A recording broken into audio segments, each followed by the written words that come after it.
Para mga kabilbil, pakita ko sa inyo yung mga manok ko. Alam nyo mabilis lang magparami ng manok. Nagsimula lang ako sa 4 na mag-asawa. 2 babae, 2 lalaki. So ngayon sila parang nasa 20 plus na. Papakita ko sa inyo, wait lang. Ayan, tapos yung baby na yan, mangingitlog na din yan.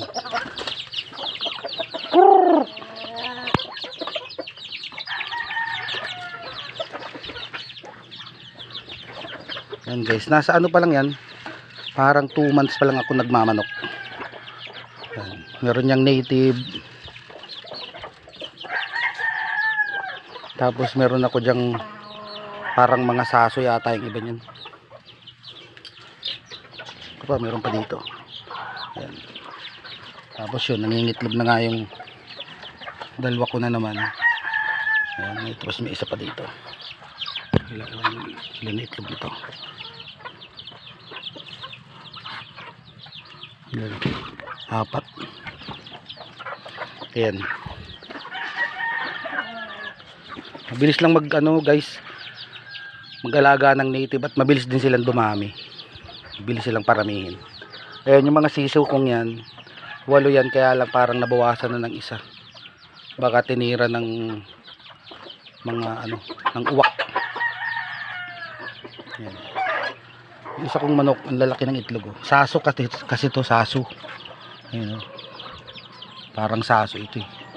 Saka ilan yan? 2, 4, 6, 8, 10, 12, 14, 16, 18. 18 yung niya na, yung itlog niya.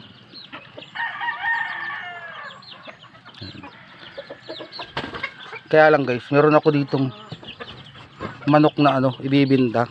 Baka gusto nyo. Lang siya. 50 lang ang 50 lang ang kilo. So mag-comment na lang diyan kayo sa baba kung gusto nyo ng manok. Papasa ko sa inyo yung video kasi sasama ko dito yung video kasi parang wala na naman dito. Wala siya ngayon dito.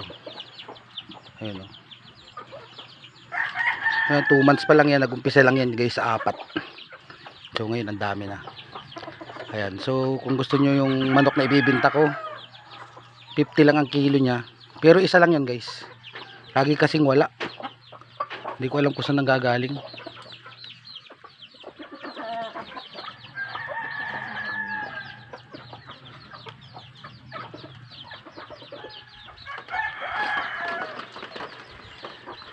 Ayan. Ayan, ito guys yung binibinta kong manok na 50 lang ang kilo.